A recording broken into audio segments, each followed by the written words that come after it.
Buenos días, a nombre de la Universidad de Tijuana les damos la bienvenida al seminario virtual Migración, Empleo y Desarrollo Local, que tiene lugar en el espacio de vida universitaria con alumnos de la licenciatura en Psicología. En esta ocasión nos acompañan el maestro Jesús Ruiz Barraza, rector de la Universidad de Tijuana CUT, la licenciada Ivana Saldívar, internacionalista, egresada de la Universidad de Quintana Roo y exfuncionaria internacional. La doctora Virginia Negro, especialista en migración laboral, Programa Regional Mesoamericano y Organización Internacional para las Migraciones. Así como el doctor José María Ramos, profesor investigador del Colegio de la Frontera Norte. En este momento cedo la palabra al maestro Jesús Ruiz Barraza para que nos comparta la bienvenida a este seminario. Adelante, maestro. Muy bien.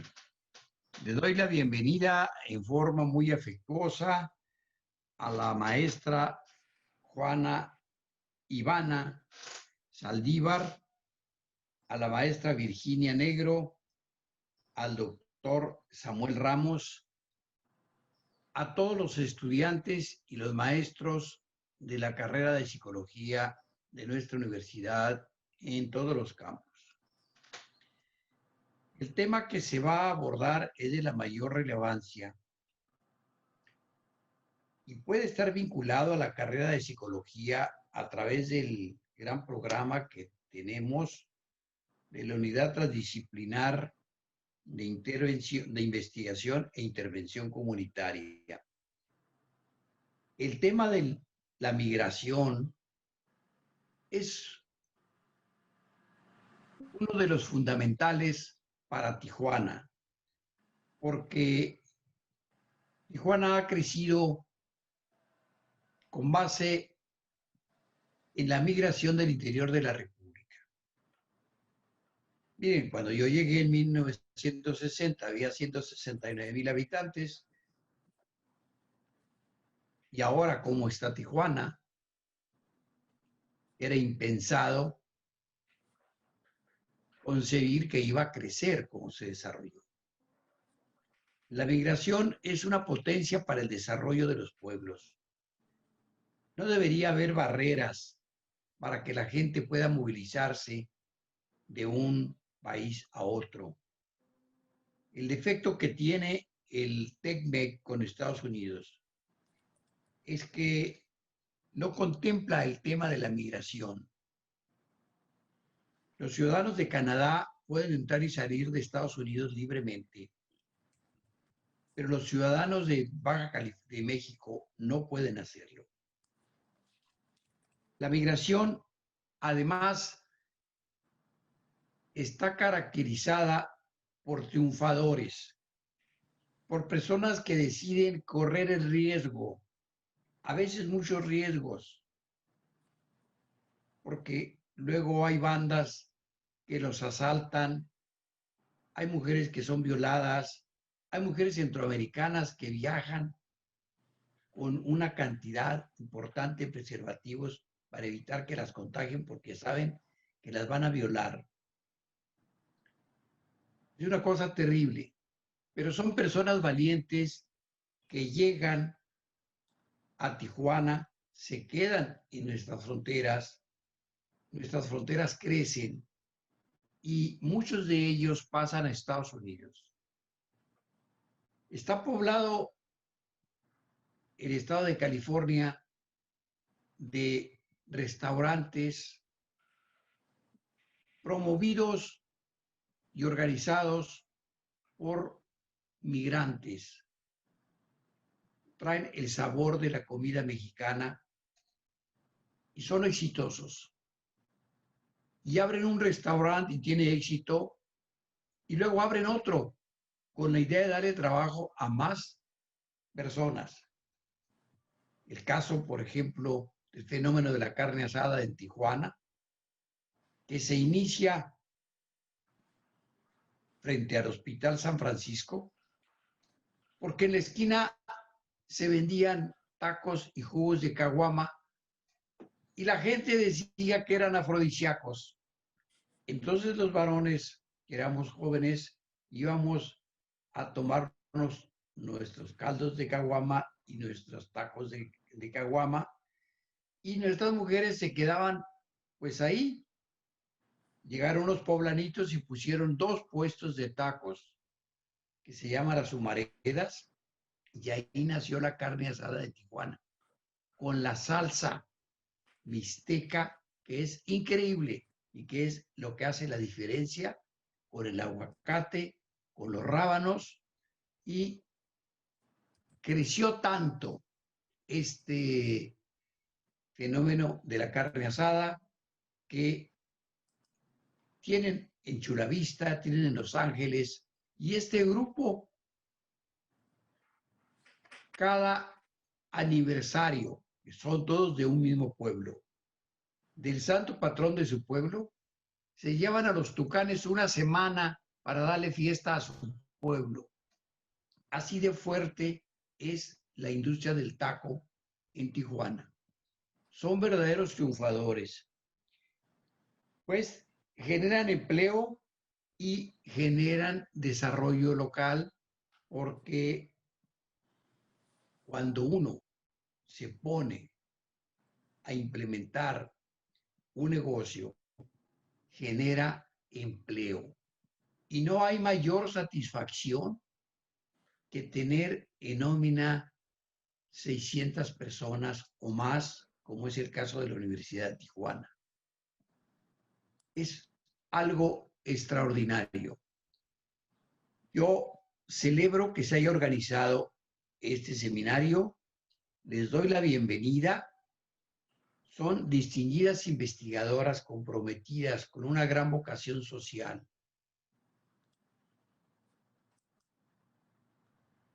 Esta concepción de Mesoamérica está ligada al México prehispánico.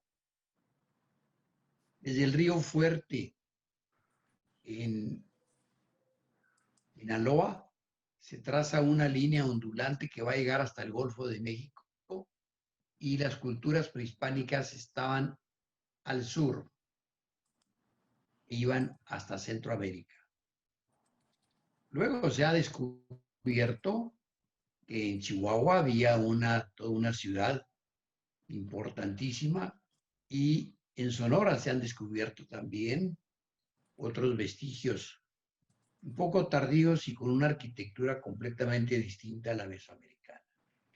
Bien, les doy la bienvenida a los estudiantes, a los maestros, a los directivos, a la doctora, a la maestra Jenny Morejo, a nuestras distinguidas ponentes, al señor doctor Ramos, nuestra gratitud por la permanente constancia con la cual nos asesora para que tengamos estos seminarios.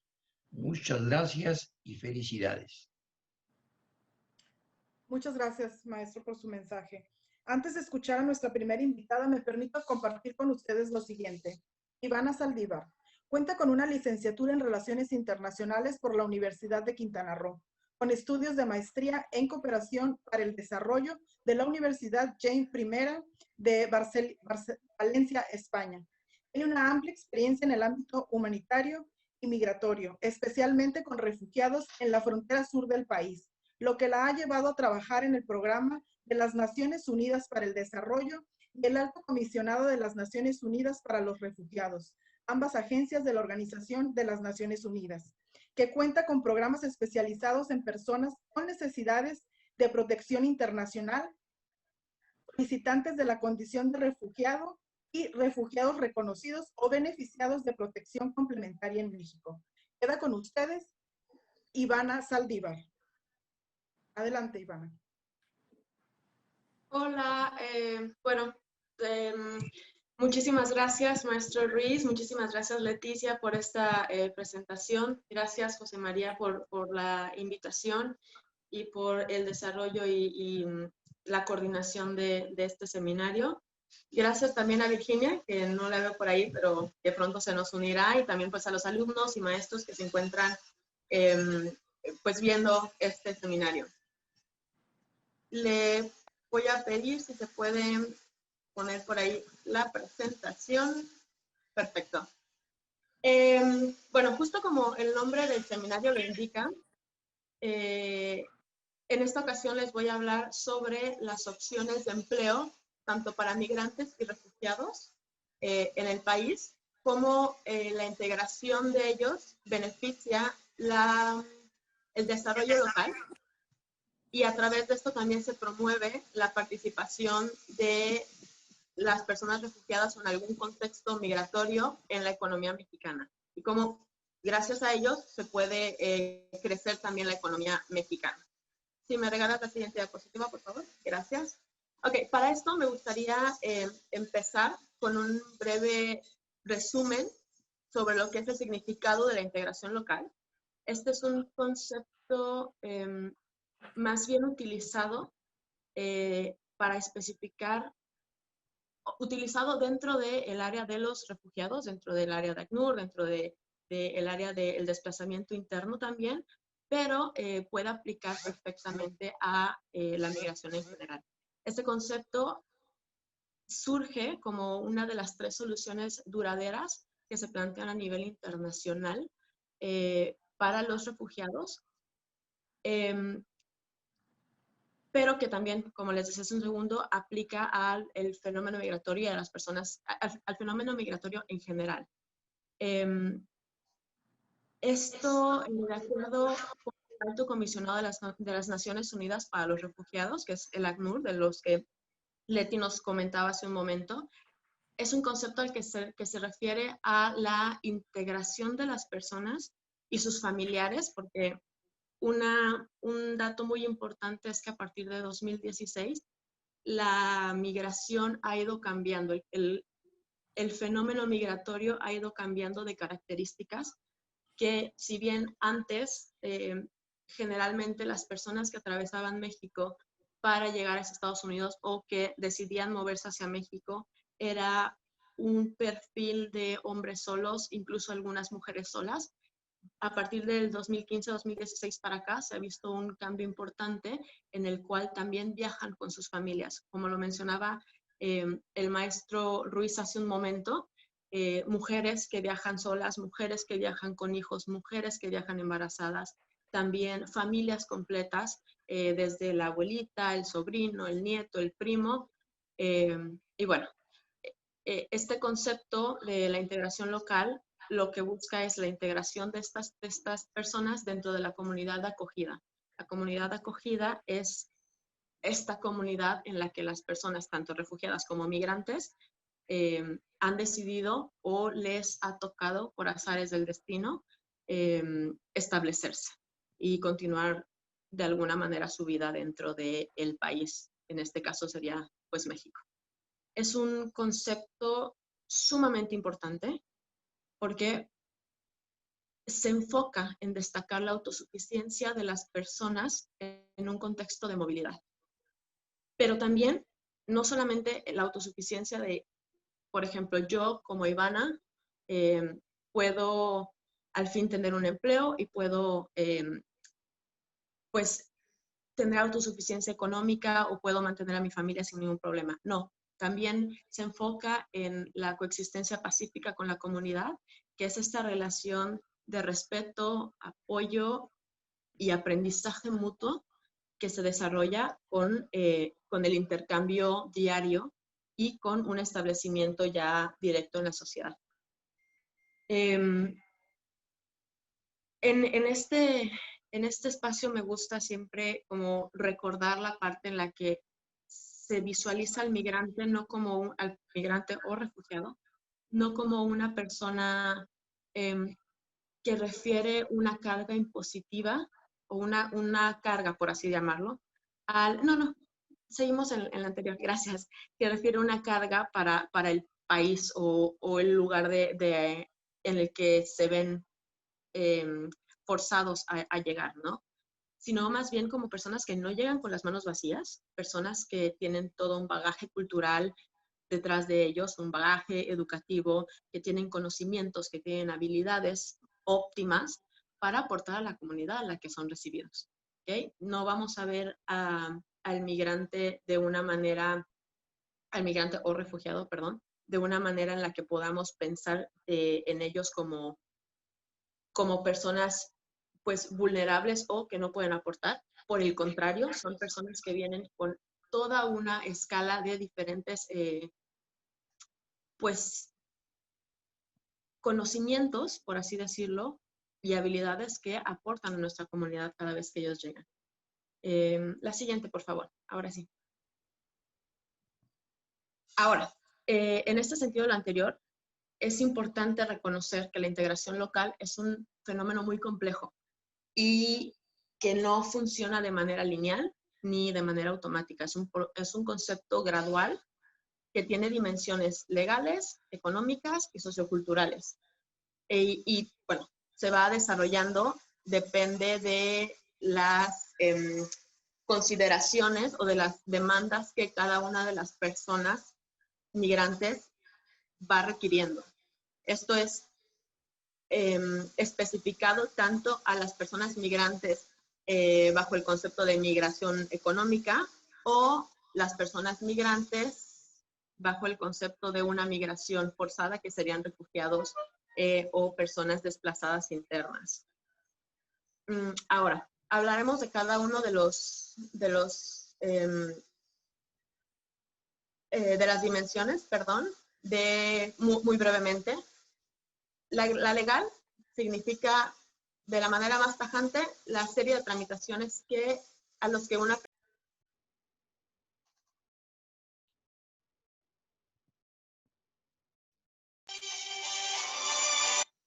Ivana, se apagó tu micrófono. se enfrenta en migración. Estos son tanto el procedimiento para ser reconocido como refugiado, residencias permanentes, residencias temporales, hasta llegar de manera progresiva a una naturalización en caso de que corresponda. Una naturalización, bueno, es volverse legalmente mexicano y adquirir todos los derechos y obligaciones que un mexicano tiene dentro del país. Sumado a esto, bueno, está también la rama social y cultural, que trata sobre la interacción que existe entre los mexicanos, los migrantes y los refugiados. Bueno, este permiso o esta actitud abierta de la comunidad local para que la gente pueda participar de la vida social de nuestro país y de la vida social de la comunidad específica a la que llegan, sin temor a ser discriminados o a sufrir algún tipo de hostilidad relacionada con la xenofobia. Creo que aquí destacaré que en algunas ocasiones anteriores, igualmente seminarios de la mano del COLEF y de la Universidad de Tijuana, hemos hablado sobre los contextos de vulnerabilidad a los cuales se enfrentan las personas migrantes y refugiadas, y creo que esto va muy, muy de la mano con la licenciatura en psicología, porque dentro de este contexto y la interseccionalidad de las vulnerabilidades, se destaca tanto la discriminación como la xenofobia como un punto rojo, como una bandera roja que impide de manera muy abierta la interacción de las personas con la comunidad a la que llegan, pero también impide su integración. Se mencionaba desde un principio, Leticia nos hacía el favor de hablarles un poquito de mi experiencia, y mucha de mi experiencia justo surge en la frontera sur de México, en Chiapas, tratando a personas refugiadas directamente. En esto lo vinculo totalmente a su licenciatura, porque en Chiapas se cuenta con el apoyo de muchos psicólogos que brindan atención psicosocial, para que una vez que las personas refugiadas, quienes ya vienen con toda una serie de situaciones difíciles que han vivido en su país, que los ha obligado a salir de su país, llámese violaciones, amenazas, asesinatos de familiares, etcétera, cruzan pues todos los países que tienen que cruzar. Por ejemplo, si vienen desde Nicaragua, bueno, pues les toca cruzar todo el Triángulo Norte de Centroamérica hasta llegar aquí a México, ¿no? Y en este camino se enfrentan a lo que mencionaba el maestro Ruiz, a una serie aparte de situaciones de mayor vulnerabilidad, violaciones, secuestros, robos, etc. Y aparte llegan a México y después de toda esta situación en la que han vivido un estrés mental tan grande, llegan a un lugar en el que pues la xenofobia no permite que se puedan integrar y que puedan buscar el sustento día a día. Esto es algo muy importante y aquí es donde justo entra el trabajo de los psicólogos de manera sumamente importante, porque les ayuda a las personas migrantes y también a las personas refugiadas o en algún proceso relativo a poder encontrar la importancia de la resiliencia dentro de su viaje, ¿no?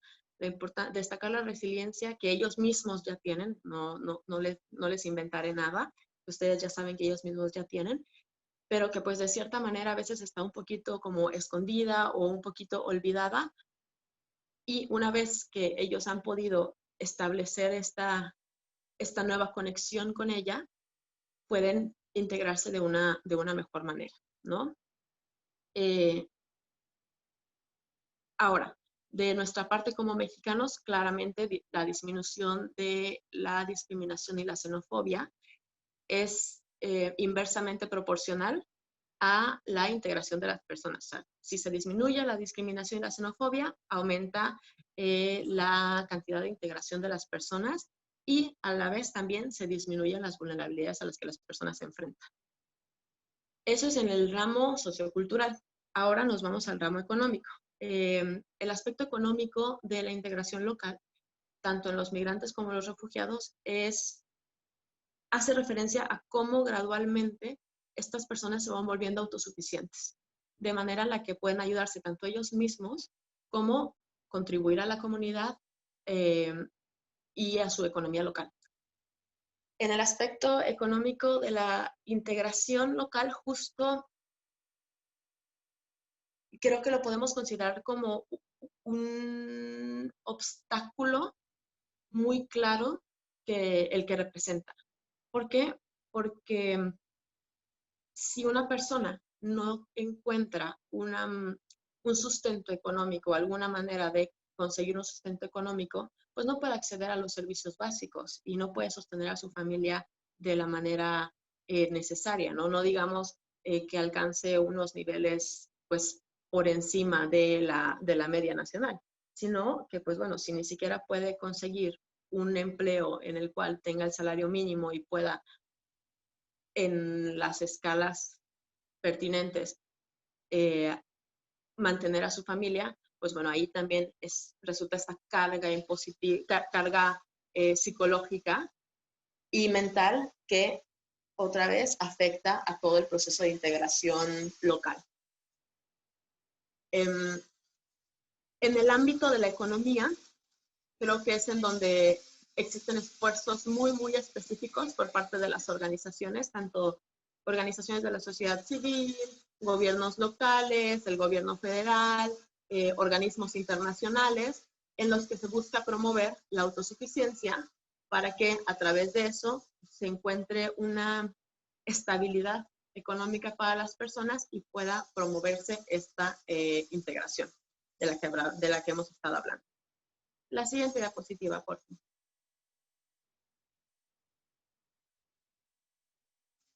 Hola, hola.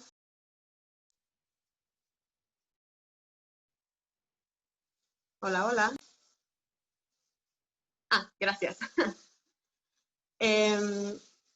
Ok, esta es una diapositiva muy, muy rápida en la que, una tabla en la que podemos ver muy rápidamente la realidad a la que se enfrentan las personas, tanto refugiadas como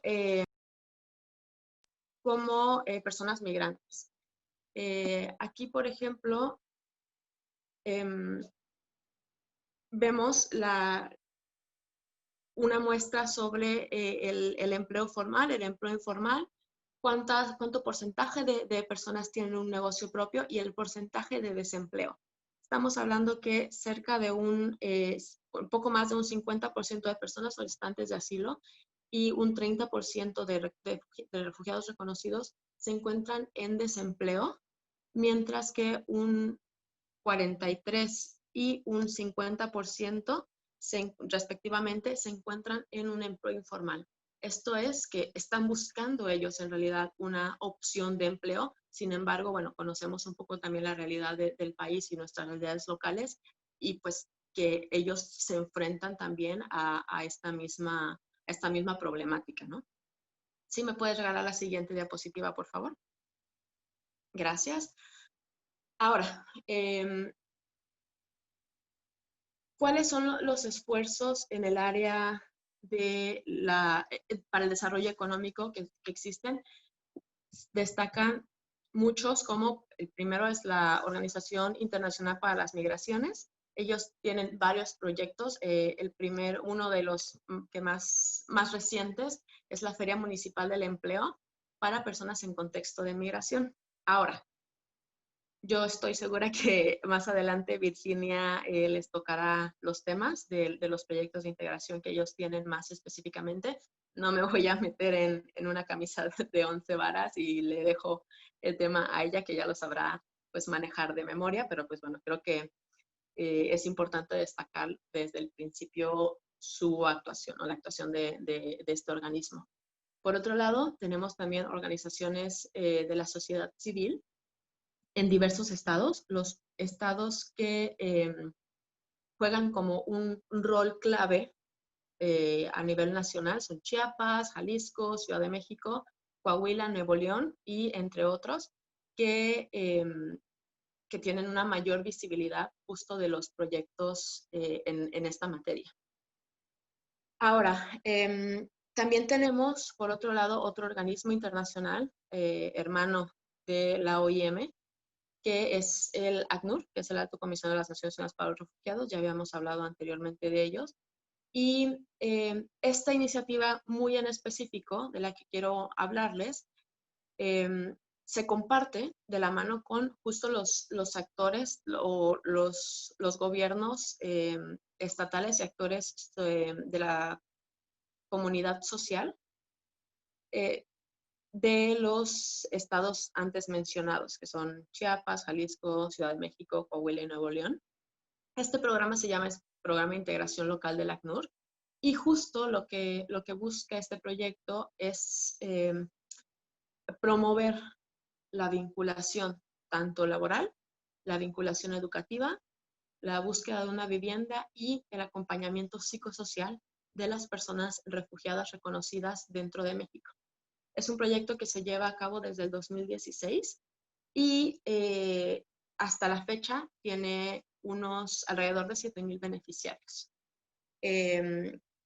Estos beneficiarios han sido trasladados desde la frontera sur hacia los diversos estados en los que los gobiernos, tanto municipales como estatales, se encuentran muy comprometidos con el apoyo a dentro del contexto migratorio y pues busca crear nuevos espacios de crecimiento social o crecimiento sociocultural de sus ciudades y de sus estados a través de este intercambio con las personas migrantes.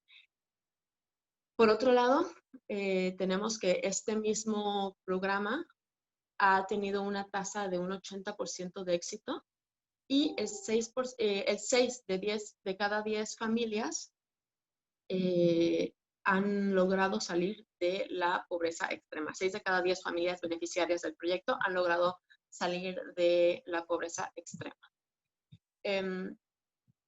Ahora me dirán, bueno, Ivana, ¿qué pasa con estas familias? O sea, solamente se les apoya a ellas y luego ¿qué pasa con la comunidad mexicana? ¿Qué pasa con las sociedades a las que ellos llegan y se ven y les están apoyando a seguir el proceso de integración. Bueno, pues justo les puedo responder en este tema que no solamente ayuda al crecimiento de las familias apoyadas, sino que se genera una respuesta de crecimiento a la población de acogida a través tanto de la derrama económica que las personas que tienen un empleo realizan, como por supuesto a través de la recaudación de fondos, de recaudación de impuestos. Según cifras del ACNUR, durante 2019 se llegaron a recaudar en impuestos y contribuciones por parte de estas personas que han sido beneficiarias de su programa alrededor de 27 millones de pesos. Entonces,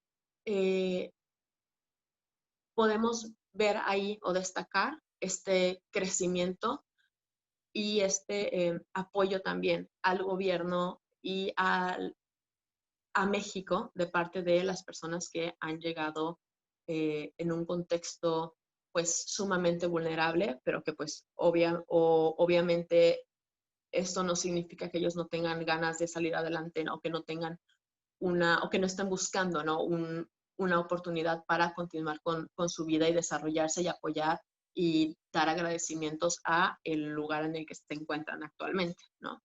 La siguiente diapositiva, por favor. Bueno, listo ya. Entonces, ¿qué podemos destacar o qué podemos concluir de esto? Pues uno, que la integración local es un proceso súper complejo que está formado por esos tres pilares que les mencionaba, tanto legal, sociocultural y económico, en el cual, por supuesto, que los psicólogos hacen un excelente trabajo para justo para poder continuar con para poder, promover esta integración. Perdón, es que llegaron por ahí unos mensajitos y me distraje un poco, disculpen. La siguiente es, bueno, favorecer el desarrollo económico tanto local como nacional, ¿ok?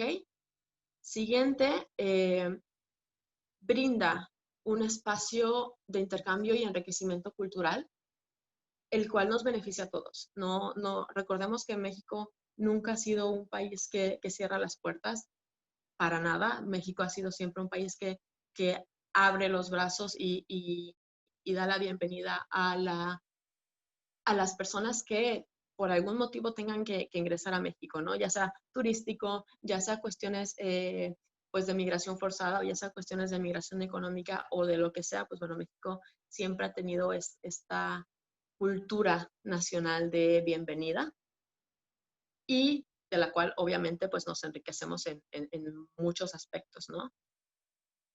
Y el desarrollo, claro, de proyectos en conjunto entre las organizaciones de la sociedad civil, los organismos internacionales y el gobierno, en estos pues, tres niveles, permiten promover la gobernanza multinivel. Que la gobernanza multinivel es justo un mecanismo para incluir, digámoslo de esta manera, la participación de actores sociales dentro de un proceso de políticas públicas, ¿sale? Entonces, bueno, es como, sí, estamos creando políticas, pero no solamente vistas desde el ámbito político, sino también estamos consultando, estamos promoviendo nuevos proyectos a nivel social para que nuevos proyectos junto con la comunidad o las organizaciones sociales para asegurarnos que se están, que van en la línea de las necesidades de la sociedad en general.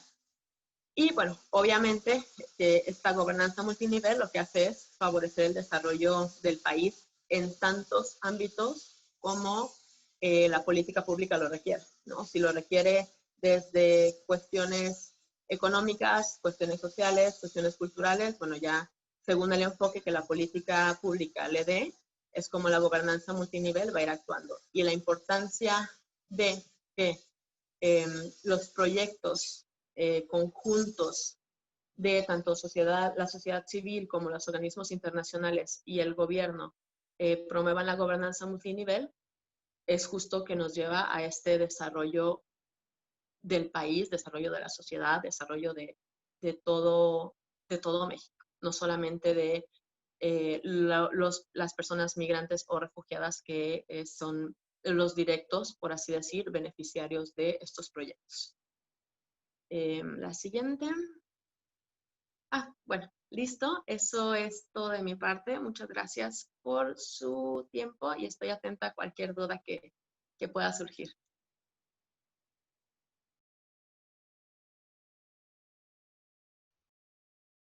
Muchas gracias, Ivana.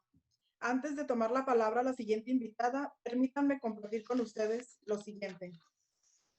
Ivana Negro, graduada en filosofía, ha seguido su camino académico estudiando semiótica y luego comunicación en la Universidad de Bolonia y París VIII de Saint-Denis, Francia. Ha vivido e investigado en España, Polonia, Argentina y México gracias a una beca en estudios de género y relaciones internacionales del programa Erasmus Mundus GEMA. En 2018 se ha doctorado de la Universidad Nacional Autónoma de México, la Universidad Nacional Autónoma Metropolitana de la Ciudad de México en estudios latinoamericanos. Ha trabajado como investigadora en el Gino Germani de Buenos Aires y en el Instituto de Estudios y Divulgación sobre Migración, siendo la encargada del área de investigación y ocupándose principalmente de migración laboral. Ha colaborado como consultor internacional en los fondos de las Naciones Unidas para la Infancia, Asociación de Regiones Fronterizas Europeas. Además, ha trabajado como periodista en diferentes medios de comunicación como La República, Internacional, Milenio, Cato Pardo, entre otras publicaciones. Actualmente es especialista de migración laboral en el programa Mesoamérica de la Organización Internacional para las Migraciones. Queda con ustedes la doctora Virginia Negro. Adelante, doctora. Muchísimas gracias por el espacio a todos, especialmente a José María. Y perdón por el retraso. Estaba justo explicando un poco lo que voy a explicar hoy y gracias a la colega también Ivana para tener este contexto tan amplio y tan puntual al mismo tiempo. Voy a intentar compartir mi presentación.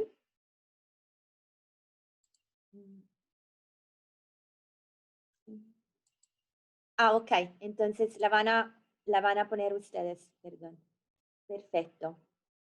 Si pueden pasar ya a la siguiente slide. ¿Por qué? Porque creo que ya como agente de la ONU, aparte que Ivana la estaba mencionando, la OIM, la conocemos ya. Entonces, un poquito para darle un contexto, el programa regional sobre migración Mesoamérica y Caribe es donde yo estoy trabajando y un poco lo que le voy a explicar de lo que hacemos en ese programa en México, ¿no?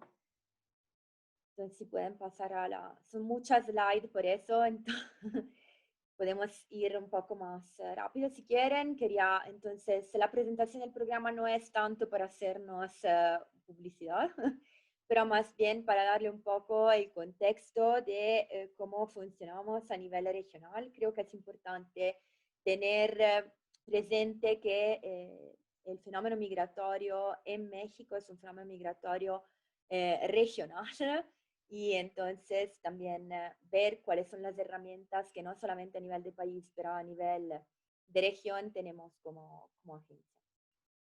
Si pueden pasar luego a la otra. Entonces, como objetivo es absolutamente lo de construir capacidades y también de tener una efectiva migración, efectiva inclusión laboral de las personas migrantes, con una perspectiva que es la perspectiva de migración y desarrollo. Si quieren pasar a la siguiente. Trabajamos en México, Belice, Guatemala, El Salvador, Honduras, Costa Rica, Panamá, República Dominicana, Haití y Dominica. Entonces, eso para darle esta perspectiva geográfica. Si quieren pasar a la siguiente. Los pilares que tenemos son pilares temáticos fundamentalmente, entonces en gobernanza de la migración, alianza y cooperación, emergencia y crisis migratoria, información y prevención. Si quieren pasar a la siguiente. Sería quizás, no sé si puedo proponerla yo porque es muy larga, entonces cada vez tengo que, no sé si es un poco más fácil, perdón la interrupción, pero que la ponga yo, perdón. Pero creo que sí. Entonces, la verdad, le voy a... A compartir pantalla. Sí, perdón. No hay ningún problema. Gracias. Un segundo. Porque así vamos, creo que vamos un poco mejor. Perdón la interrupción. No hay ningún problema. Va a ser más rápido. ¿Pueden verla? Sí, nada más si la comparte. En grande, ¿no? Sí, la estoy abriendo. Ok, ahora quedó. sí, ¿no? Sí, ya quedó. Gracias, muchas gracias. Una disculpa. Es que es muy larga, entonces tengo que concentrarme sobre algunos puntos y otros dejarlo un poco allí y luego espero que se pueda compartir como material con ustedes. El enfoque de la OIM sobre migración laboral, ¿por qué es importante? Porque creo que todos sabemos que, bueno, es un fenómeno que se ha asistido, decimos, se ha enfrentado a ese fenómeno de forma muy, con un asistencialismo muchas veces, de forma muy humanitaria, o sea, con un humanitarian approach, que está muy bien, pero como estamos viendo anteriormente, ¿no? Uno de los pilares son las crisis migratorias, pero no siempre nos encontramos frente a una crisis migratoria. Entonces también hay que tener otro tipo de approach al fenómeno migratorio y uno de esos seguramente es enfocado a la integración. Y como bien sabemos, uno de los puntos más importantes para lograr una efectiva integración es la cuestión laboral, ¿no? Entonces, este tipo de approach que decimos que se está empezando a desarrollar, lo vemos reflejado en documentos internacionales, la Agenda 2030, el Pacto Mundial, ¿no? Que ya conocemos muy bien el lema de la migración segura, ordenada y regular, en una perspectiva entonces que tiene también que ver con la migración asumido como un fenómeno también económico. Y no solamente un fenómeno que necesita un asistencialismo o una reacción humanitaria. ¿Por qué un fenómeno económico? Porque lo es. Desde siempre la migración laboral ha sido un push factor, ¿no? De las personas. En el caso de ahora del contexto mexicano, vemos como hay una tradicional migración de personas nacionales hacia los vecinos del norte, con diferentes programas, como, bueno, recordamos el programa Bracero, ahora hay el acuerdo de la visa H2 A y B, así como el PETAT. Pero también hay que pensar a la migración internacional y de centroamericanos que está llegando, transitando por México, pero también llegando a México.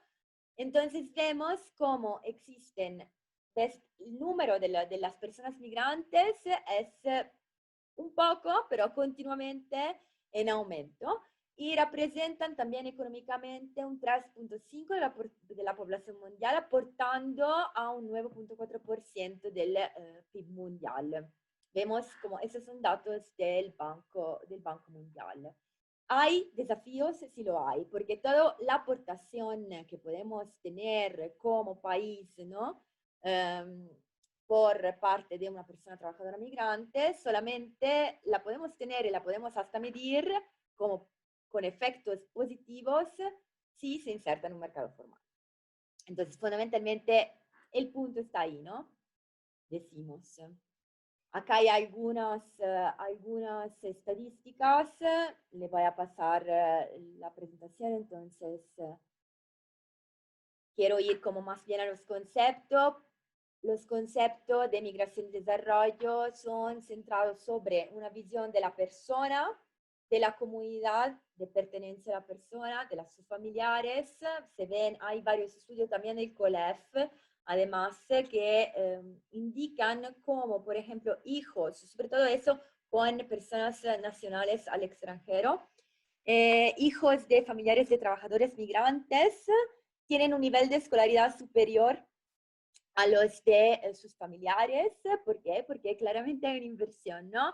La migración laboral es sobre todo una migración que ve como las remesas son un eje importante y fundamental del push factor que es el encontrar un empleo mejor, ¿no? Y poder apoyar a los familiares y las comunidades.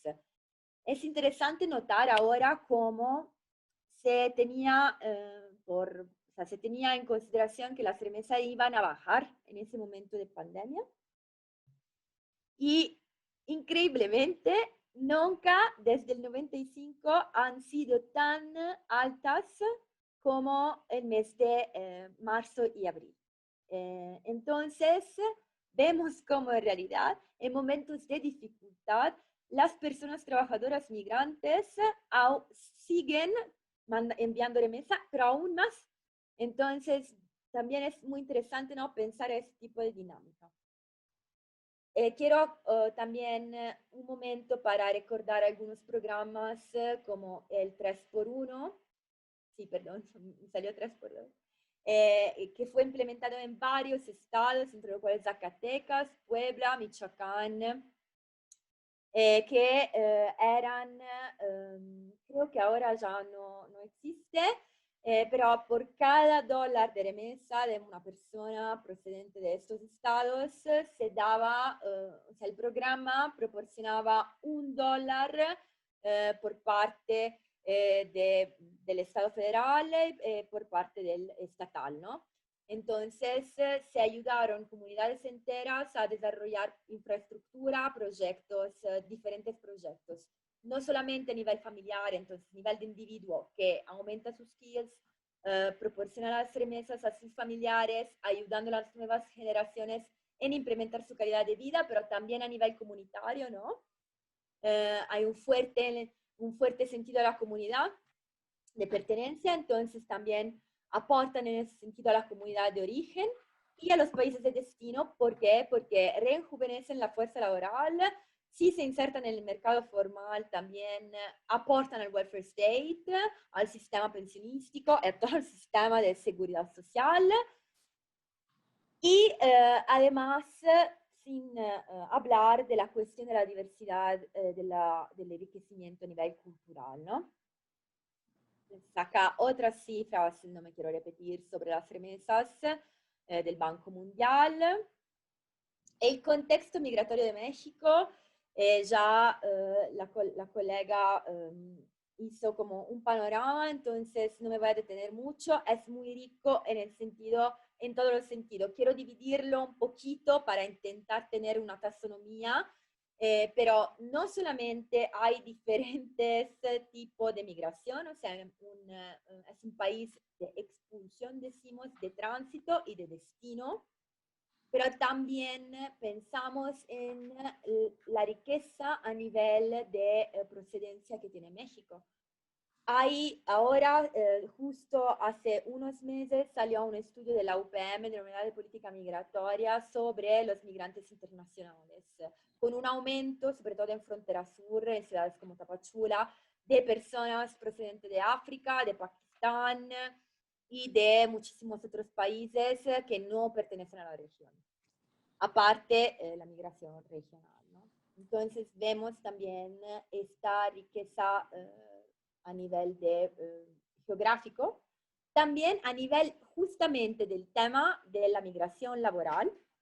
Hay diferentes tipos de migración laboral, o sea, hay una migración laboral, decimos, constante, hay una circular, una migración estacional, o sea, hay diferentes también tipos de migración en México.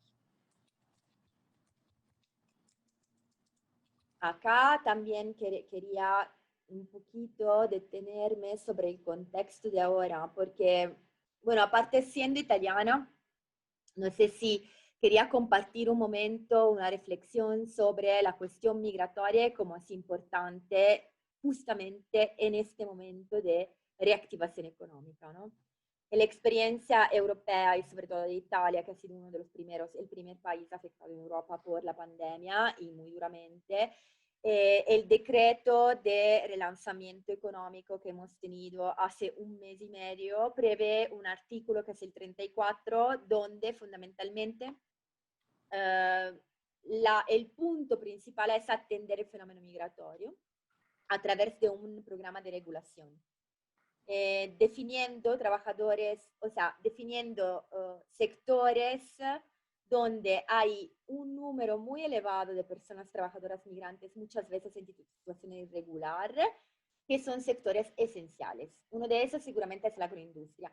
Eso lo quiero decir para hacer un paralelismo con México, porque sí, hay muchas personas, sobre todo de origen guatemalteca, pero no solamente, que trabajan en la agroindustria, como en el trabajo de cuidado, sobre todo en frontera sur, pero no solamente.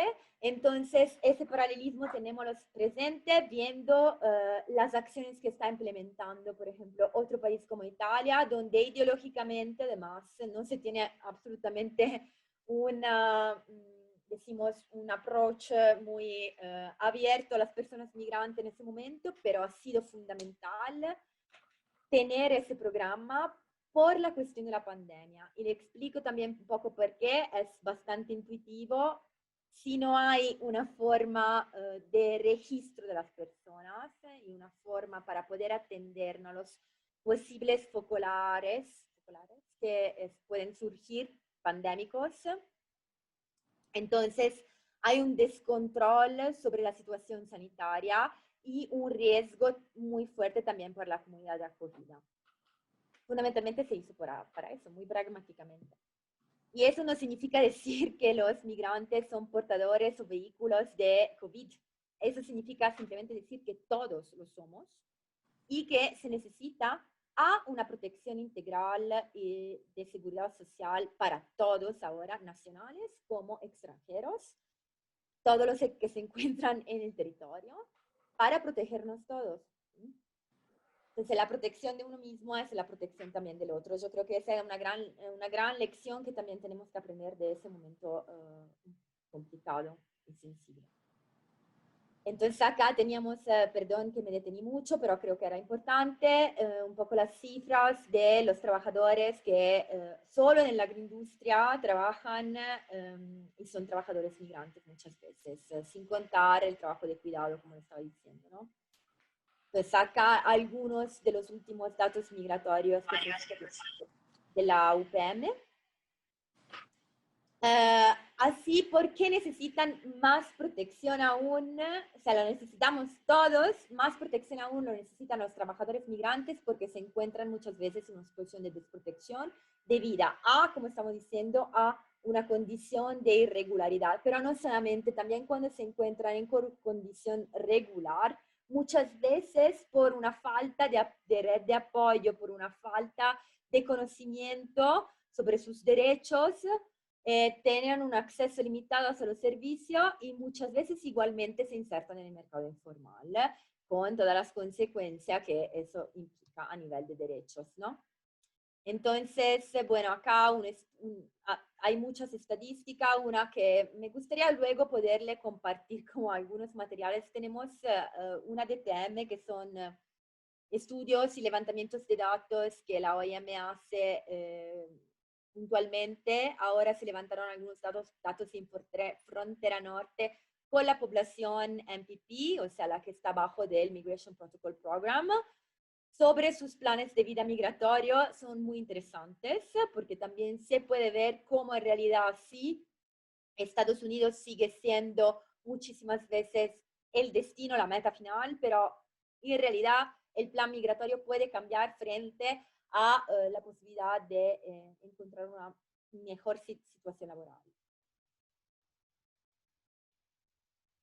Bueno, nuestra agenda laboral la voy explicando rápidamente porque creo que es bastante amplia, pero es para decirle un poco cuáles son las prácticas y ir aterrizando los que no se puede hacer efectivamente en el tema de la inclusión laboral de las personas migrantes. El mecanismo de canalización laboral, que es el mecanismo en el cual que estoy implementando adentro en el marco del programa, pretende fundamentalmente articular las tres contrapartes que trabajan los tres actores principales del fenómeno del proceso de integración laboral de las personas migrantes. Entonces, estamos hablando del sector del gobierno, sociedad civil, son los que están efectivamente en contacto con la población buscadora de trabajo, así como sector privado. Es un mecanismo que quiere fortalecer capacidades en el tema, en las tres contrapartes, articularlas entre ellas para poder tener una eficaz integración laboral de la persona. Decimos que luego trabajamos fundamentalmente muy de la mano con gobierno, sí, pero sobre todo con la Secretaría del Trabajo, claramente el Servicio Nacional del Empleo.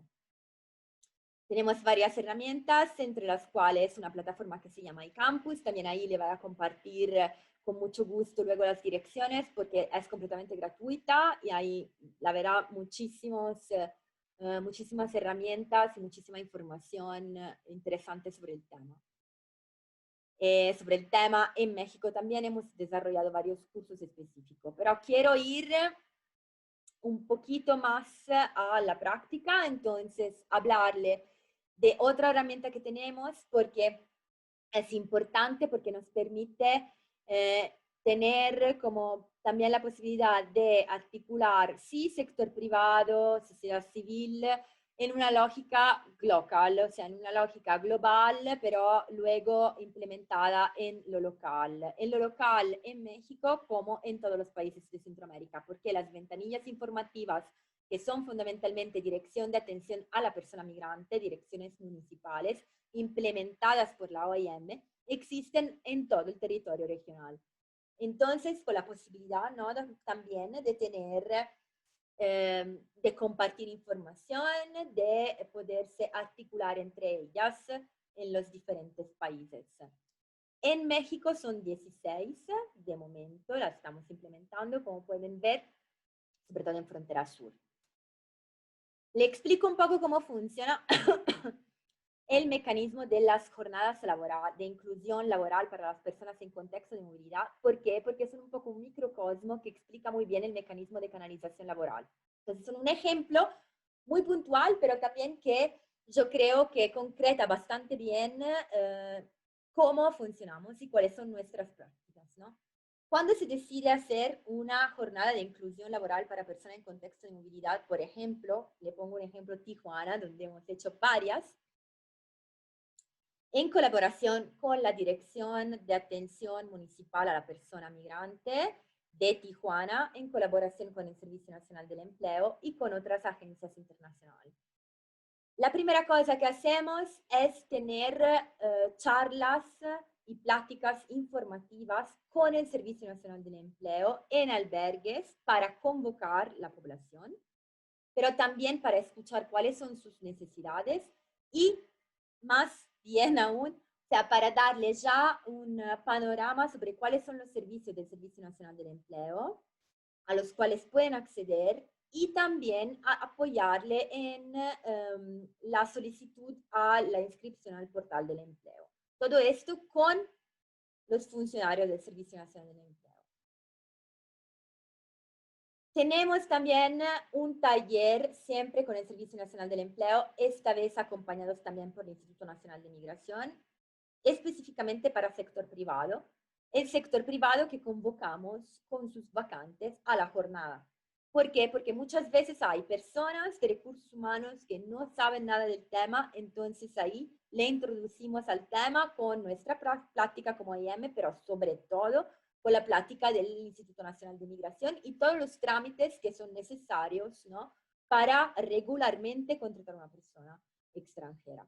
Así como hay personal de recursos humanos que ya está tiene una expertise y entonces ahí es el momento en el cual puede resolver directamente con el Instituto Nacional de Migración sus dudas específicas. Hay muchas personas que, este caso, tengo este problema, entonces es un momento también muy importante para nosotros para ver cuáles son las problemáticas reales del sector privado en ese sentido, en la cuestión meramente administrativa, como también luego, ¿no?, la problemática a nivel de implementación de un ambiente, de un buen ambiente de interculturalidad al interior de la empresa.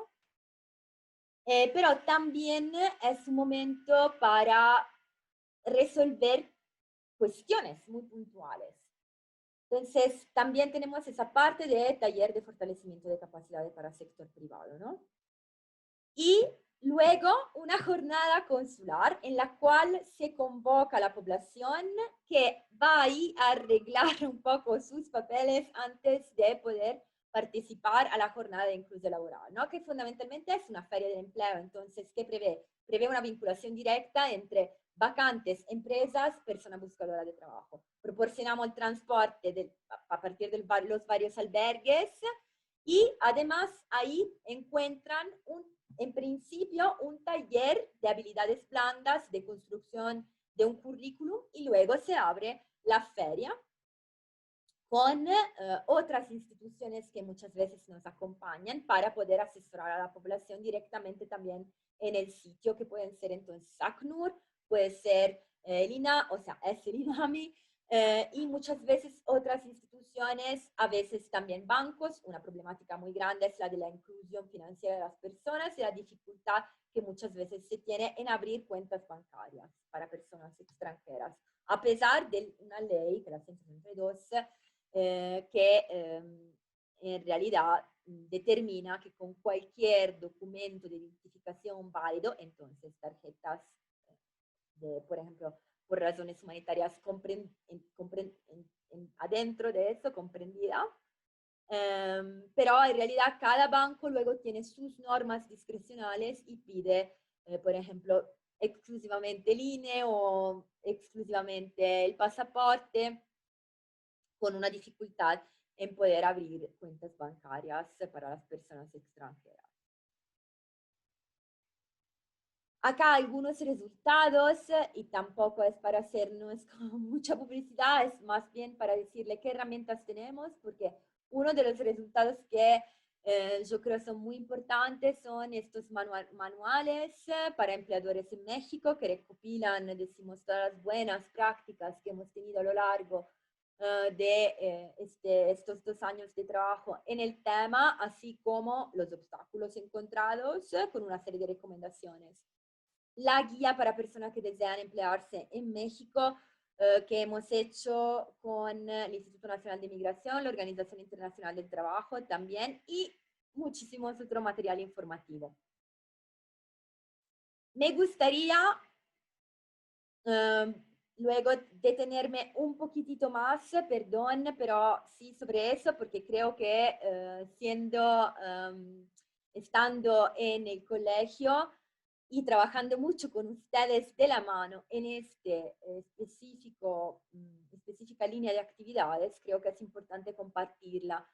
El CIMEL es un estudio sobre el sistema de información y mercados laborales que la OIM y la OIT a nivel regional han publicado hace algunos meses. Con todo gusto le voy a compartir el enlace público.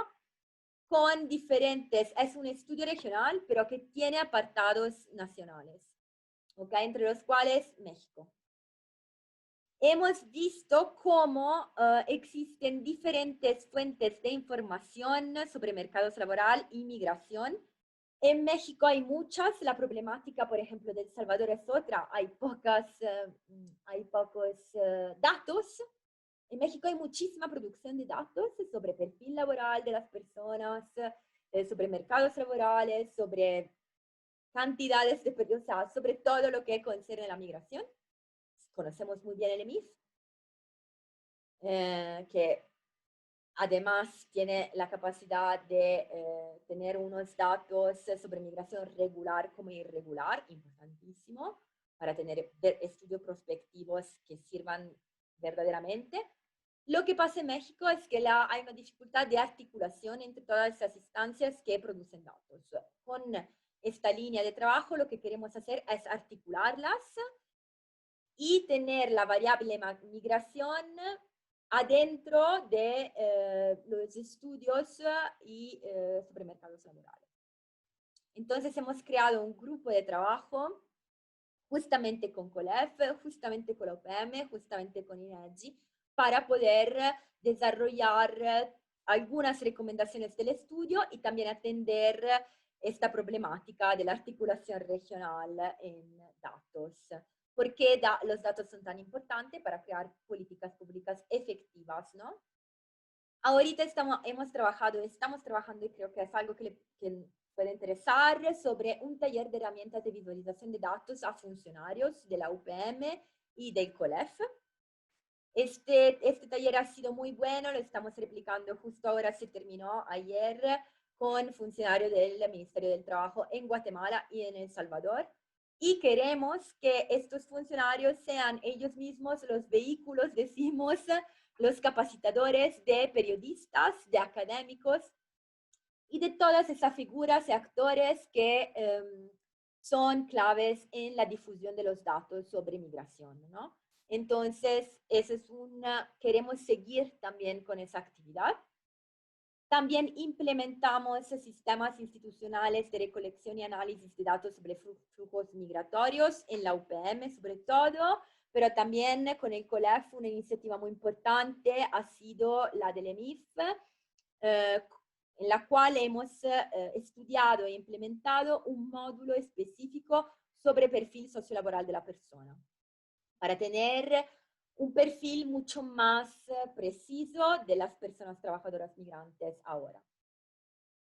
Y bueno, otra cosa que me gustaría comentar acá, justo ahora en estos días saldrá un diagnóstico que hemos hecho en colaboración con la OIT, la UPM y el COLEF sobre personas trabajadoras migrantes en Chiapas, guatemalteca en Chiapas, con los últimos datos de la UPM y del EMIF Sur.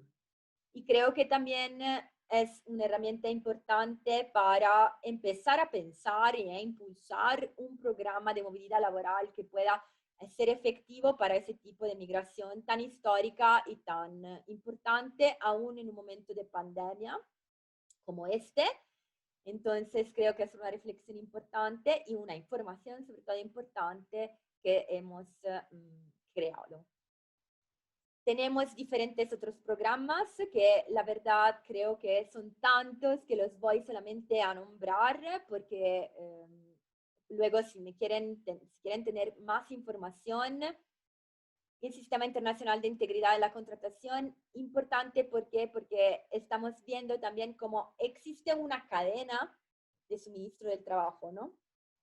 En esa cadena muchas veces el sector privado, las autoridades de gobierno se quedan cortos en el sentido que es tan variegada, tan compleja que atenderla de forma integral es muy complicado y muchas veces las responsabilidades respecto a los abusos que pueden pasar a un trabajador migrante a lo largo de esta cadena son difícilmente, o sea, es difícil dar una responsabilidad a un actor, ¿no? Porque está tan fragmentada que luego volver atrás en esa cadena es muy complicado. Entonces, el IRIS, que es ese sistema basado en las directivas y principios de la OIT para el reclutamiento ético y la contratación equitativa, lo que pretende hacer es hacer esta limpieza, decimos, con el sector privado y con las agencias de reclutamiento para ver dónde se pueden tener posibilidades o riesgo de abusos hacia los trabajadores. También tenemos un programa de erradicación del trabajo infantil y otra cosa que me gustaría así mencionar un poco más, porque nos encontramos en un ambiente más bien académico, es este diagnóstico que es más un diagnóstico, decimos, de investigación-acción con mujeres migrantes en el mercado laboral del sur de Chiapas. ¿Por qué es particularmente importante ahora? Porque también, como le estaba diciendo, son muchas veces trabajadoras esenciales en las industrias empacadoras, sobre todo, entonces en el agroindustria, así como en el trabajo en el hogar. Atender sus necesidades y ver cuáles son las problemáticas específicas que este grupo particularmente vulnerable está sufriendo es importantísimo ahora sobre todo. Entonces, creo una semana más también ese estudio será público y con gusto le podremos proporcionar los resultados. Le puedo ya decir que hemos elaborado a partir de los resultados de ese estudio algunos materiales infográficos para empleadores de trabajadores domésticos del hogar, porque justo también con la reforma laboral y luego pero también con la pandemia, una dificultad ha sido la integración en la formalidad de este tipo de trabajadores. El rol del sector privado es particularmente importante para nosotros y creo que también con la academia algo que tendremos que hacer es involucrar el sector privado no solamente en la producción de datos, cuanto también en estas investigaciones, acciones. Hemos desarrollado una campaña de la cual le puedo proporcionar con mucho gusto el enlace con la Secretaría del Trabajo que se llama Empleadores del Mundo, con target justamente a los empleadores, algunas imágenes de la campaña, así como manuales que pueden encontrar en la página web de la OIM. Y me reitero, creo que algo que no estamos considerando bastante, no solamente es como el sector privado tiene una responsabilidad como actor social y también en la parte más operativa, pero en la construcción también de políticas públicas. Y yo quiero subrayar también en la construcción de recomendaciones en la implementación de datos que concernan mercados laborales y migración, y no solamente, también a nivel más cualitativo de prácticas de interculturalidad en las empresas y en las comunidades. Entonces, un poco quería terminar con esa reflexión de cómo podemos y cómo debemos también introducir el sector privado en el ámbito de los estudios de la producción de datos más académicos.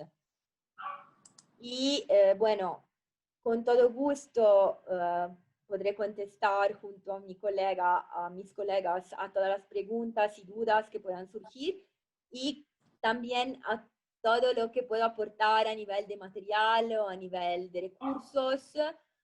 Con mucho gusto podemos articularnos, coordinarnos para que le pueda llegar. Muchas gracias.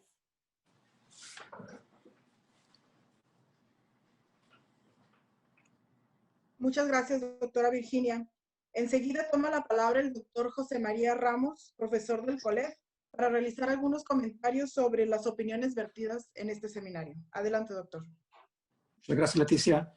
Muchas gracias, maestro Jesús Ruiz Barraza, por la invitación. Igualmente, un agradecimiento a las distinguidas compañeras y colegas que han tenido a bien presentar estas dos excelentes presentaciones, que sin duda alguna se complementan. Por una parte, la profesora Ivana Saldívar nos hace un recuento de la importancia que tienen las acciones internacionales, sobre todo considerando la experiencia que ella tuvo cuando se involucró en ACNUR, pero particularmente nos hace ver dos grandes retos que me parecen importantes. Por una parte, cómo tratamos de articular toda la expertise, las experiencias, habilidades que tienen tanto los migrantes como los refugiados para fortalecer iniciativas de desarrollo comunitario y desarrollo local. Yo creo que esa es una parte importante. El otro elemento, y que también lo comenta la profesora Virginia Negro, va en el sentido de la importancia que implica trabajar en gobernanza multinivel. Gobernanza multinivel implica la necesidad o la importancia de que estos organismos internacionales que tienen un gran aporte, que tienen un gran expertise, que tienen una gran experiencia, pueden articularse con las diferentes iniciativas que se hacen a nivel local, estatal o federal. Y de esa manera yo creo que se puede disminuir, ¿sí?, pues el gran deseo que tienen nuestras comunidades de migrantes, sobre todo los centroamericanos, ¿no? Ese gran deseo que a veces pues es loable, pero que a veces se puede dificultar, que es llegar hacia Estados Unidos. Y sobre todo porque hay un escenario. Creo que cada vez más se va a fortalecer la problemática, ¿sí?, para llegar hacia los Estados Unidos, sobre todo por las políticas de control o de mayor seguritización que se han implementado, sobre todo en el caso de la frontera con los Estados Unidos. Entonces, estos dos elementos, la integración comunitaria y el tema de la gobernanza, me parecen relevantes, temas que de alguna manera también nos proporciona la profesora Virginia Negro en su presentación. Y aquí, sin duda alguna, el aporte de la Organización Internacional para las Migraciones, como lo presentó la profesora Negro, es sin duda alguna relevante. ¿Y por qué es relevante? Porque, y yo creo que ese es uno de los aportes de este seminario, es precisamente el hecho de ver cómo ciertos organismos como ACNUR, la OIM y otros se están articulando en nuestros contextos locales y estatales para fortalecer una serie de iniciativas muy concretas y sobre todo muy viables para generar inclusión laboral. De esa perspectiva, hay un concepto que tradicionalmente ha desarrollado la OIM y que aquí, a cargo de la profesora Negro, sin duda alguna, nuevamente se pone a destacar, que es el tema de la gestión migratoria. Y la gestión migratoria tiene que ver con todos estos proyectos, con todas estas iniciativas que se están, digamos, implementando, pero y que sin duda alguna, pues, no lo puede hacer solamente un organismo, ¿no? Por eso la importancia de la gobernanza multinivel en el sentido de ¿qué? De colaborar, en este caso, con los 3 niveles de gobierno y también la preocupación que nos externó al final la profesora Negro, es decir, cómo generamos una serie de alianzas con el sector privado y sobre todo con las universidades, tanto públicas o privadas.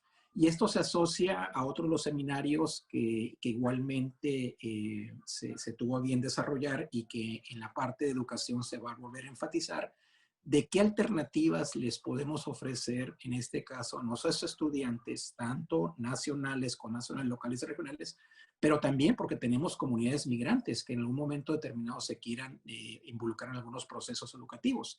Entonces, iniciativas nuevas como de emprendimiento, de innovación, de vinculación y sobre todo el tema del trabajo.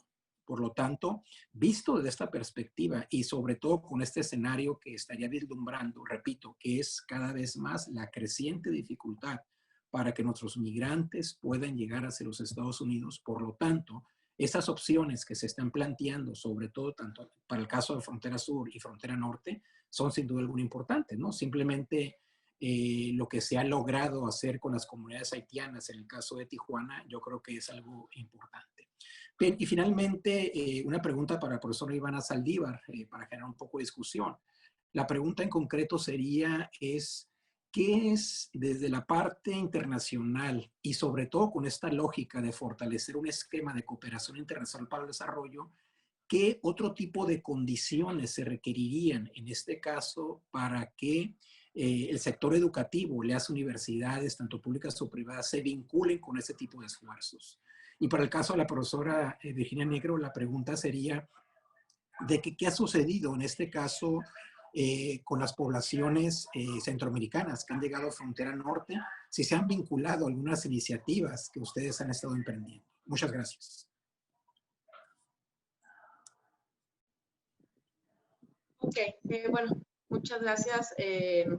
Bueno, Virginia, muchas gracias por tu presentación, súper interesante. Y claro, como mencionaba José María, muy ad hoc con lo que estamos presentando. También, Chema, muchas gracias por tu resumen. Creo que ha sido muy atinado a los conceptos básicos que has mencionado, ¿no? Creo que has podido resumir muy bien lo que hemos estado hablando tanto Virginia como yo. Muchas gracias por eso. Y respecto a tu pregunta, ¿qué otro tipo de condiciones son necesarias para la integración de universidades dentro de estos proyectos que mencionabas, verdad? Sí. Bueno, es muy destacable que ya se encuentran muchas universidades trabajando o colaborando directamente con los organismos internacionales, específicamente dentro del tema que les mencionaba del ACNUR. Hay varias universidades que se encuentran, por ejemplo, colaborando a través de becas, a través de facilitando los procesos de admisión de los alumnos con algún tipo de perfil migratorio. Al decir facilitando no me refiero a disminuir las notas que piden, obligatorias ni mucho menos, sino más bien a tomar en consideración el hecho de que algunas, por ejemplo, sobre todo las personas que corren, que se ven obligadas a abandonar sus países, no necesariamente salen de sus comunidades con toda la documentación necesaria. Esto es que a veces, bueno, no alcanzaron a guardar la partida de nacimiento o acta de nacimiento como la conocemos aquí en México, o que hay algunos documentos que les hacen falta en este sentido. Bueno, hay algunas universidades que están de cierta manera buscando vinculaciones, especialmente a través de la SEP y los organismos de cooperación internacional, para facilitar o flexibilizar la inscripción de los alumnos con la documentación que logren tener, ¿no? Ahora, esto es un campo en el cual se ha hecho muchísimo trabajo, es un trabajo de unos 3, 4 años aproximadamente, en el cual se ha estado intentando seguir promoviendo, perdón, pasa el pan, que se ha intentado seguir promoviendo la integración, no solamente desde el perfil económico de que hemos estado hablando, sino la integración local, educativa, tanto de niños desde nivel guarderías, pero también para los adolescentes que vienen ya con algún nivel de medio superior realizado, o que dejaron el nivel superior en sus países de origen trunco, ¿no? Entonces, bueno, la participación de las universidades en este aspecto en los estados antes mencionados creo que ha sido muy buena, y siempre han estado como abiertos a seguir buscando otras opciones que permitan esta flexibilización de la que te decía.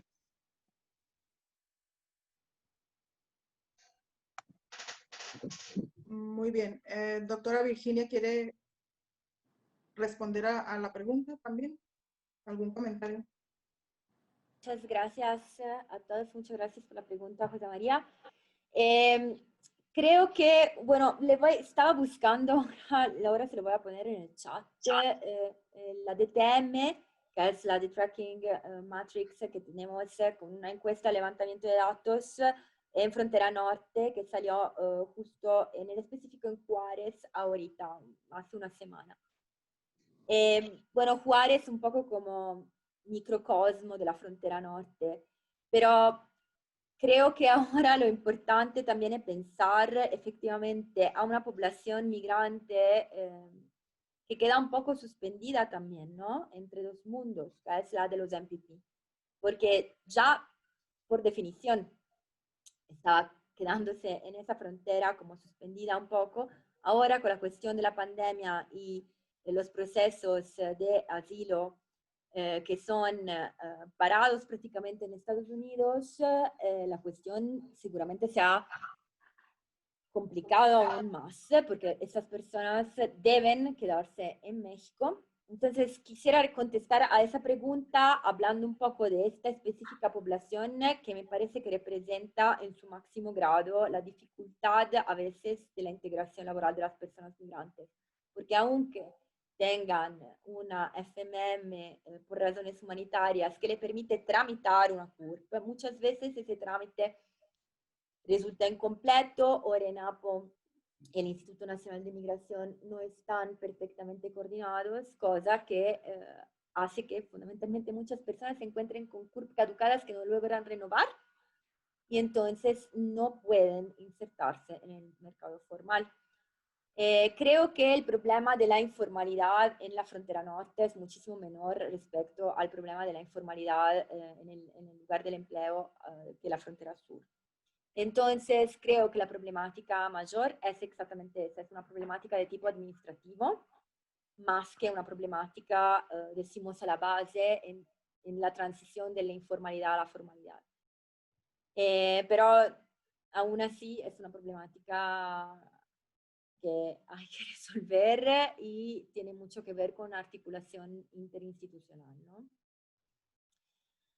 Ahí creo que la academia también tiene un rol importante en recopilar ese tipo de testimonios, seguirlos, ver dónde hay los obstáculos, ver cómo se pueden resolver y cuáles son las problemáticas más importantes, ¿no? Como esta. Entonces creo que a nivel de tener investigaciones, acciones, justamente la frontera norte y sobre todo esta población, aún más yo diría que Tijuana, pueden ser como lugares donde efectivamente tener un trabajo de advocacy a través de producción de datos cualitativos como cuantitativos. Una cosa solamente más, y voy a ser rapidísima, ahorita antes de venir a este seminario, fui a otro seminario sobre intercambio de buenas prácticas a nivel de todo el continente. Y una cosa que subrayamos es la experiencia, por ejemplo, de los haitianos.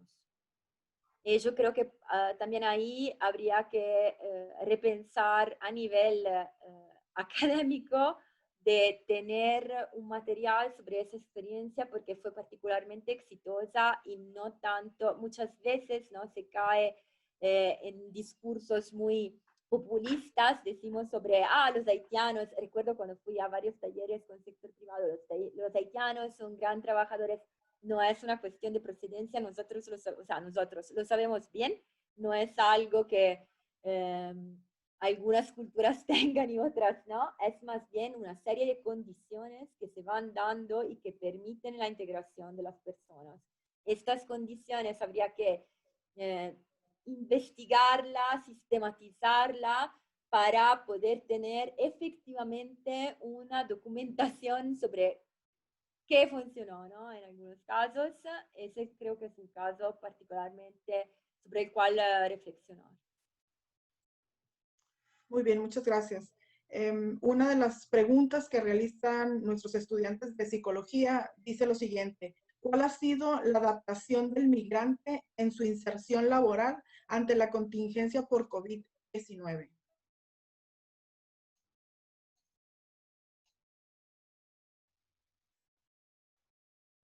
Si quieren, puedo tomar un poco la palabra, en el sentido que claramente estamos justo en la pandemia ahora, también es bastante complicado tener datos, decimos, actualizadísimos, pero sí hay.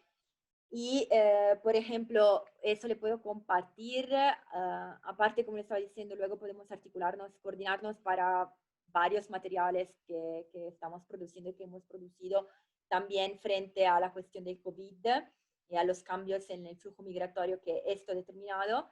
Pero me gustaría compartirle, por ejemplo, que seguramente uno de los retos ha sido que la migración irregular, sobre todo en frontera sur, por ejemplo, no ha parado. Y eso lo tenemos por datos del levantamiento que están haciendo, ¿no? en el hemisferio sur. Y al mismo tiempo, la cuestión muchas veces es que no se tienen muchos datos sobre la contingencia sanitaria, sobre posibles focolares también, porque, como le estaba diciendo otra vez, algunos sectores del mercado, sobre todo de la agroindustria, siguen en la informalidad. Entonces, ese es un peligro. Eso solamente para dar como un pequeño apunte ahí, y está afectando de esa forma a las personas migrantes, ¿no? Entonces sí es también verdadero que es más complicado para todos entrar en el mercado laboral ahora, pero también para los que ya están en el mercado laboral, que, como repito, muchas veces se encuentran en la informalidad. La cuestión de no recurren a la asistencia sanitaria porque piensan de no tener el derecho de hacerlo. Eso provoca muchas veces problemáticas claramente también a la comunidad de acogida, aparte de los familiares, ausentismo en el trabajo y una serie de otras problemáticas que van viviendo. Muy bien, muchas gracias. A continuación, toma la palabra el maestro Jesús Ruiz Barraza, rector de la Universidad de Tijuana, para la clausura de este seminario. Bueno, pues ha sido riquísima la aportación de nuestras invitadas. La Universidad de Tijuana se caracteriza por tener este ejercicio de vida universitaria, la cual los estudiantes de todos nuestros campus participan en un evento que puede ser un seminario, una conferencia magistral, una vez por semana. con académicos externos a la universidad que enriquecen el trabajo de la universidad. Les agradezco mucho sus brillantes aportaciones. México es incuestionablemente un país que se ha distinguido por estar abierto a la migración.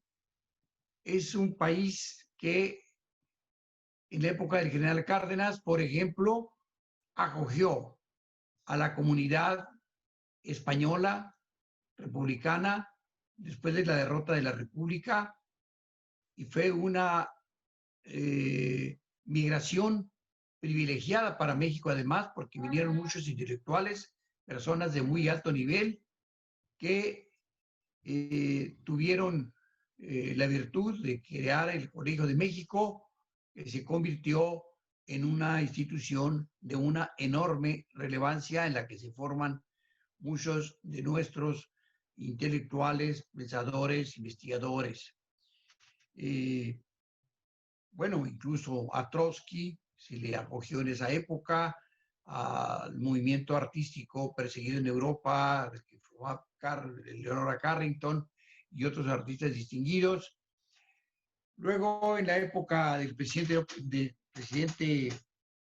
Ruiz Cortines, se acogió así, como decimos los mexicanos despistadamente, a Fidel Castro y todo su núcleo guerrillero que salió desde México. Aquí entrenaron, aquí estuvieron, a Cuba.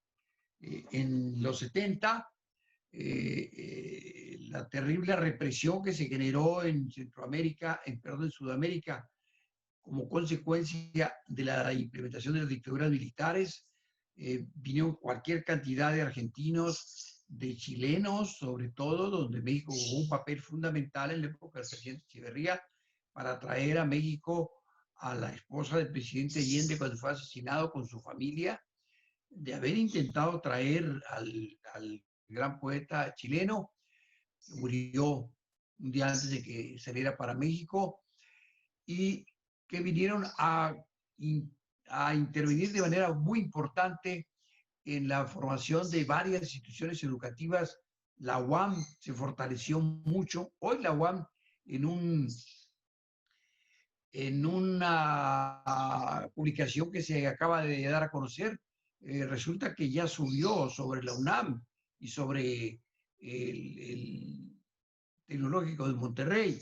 Esto es algo importante porque es una universidad que tiene apenas 50 años y ha logrado un desarrollo verdaderamente brillante.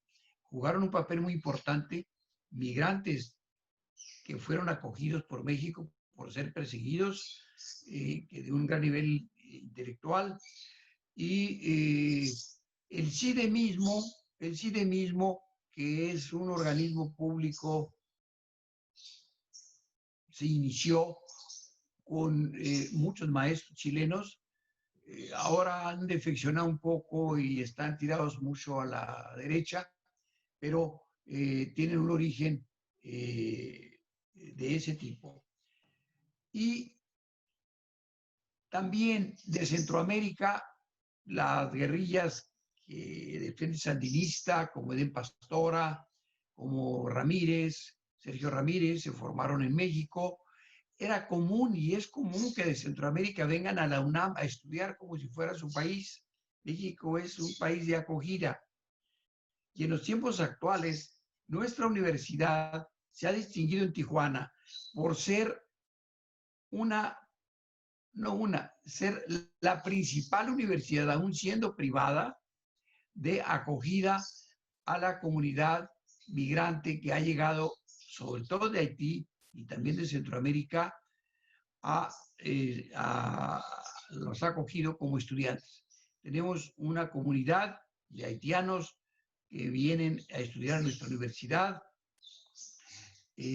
muchos de ellos becados, incluso algún maestro trabaja con nosotros y nos sentimos muy orgullosos de todo ello. Nos interesa mucho, todo el tema que ustedes han planteado ha sido de una enorme utilidad para nuestros estudiantes y seguramente va a contribuir de manera fundamental a su formación, al fortalecimiento de su compromiso social, a su identidad como parte de una universidad privada, pero muy progresista. Y les quiero agradecer mucho sus aportaciones.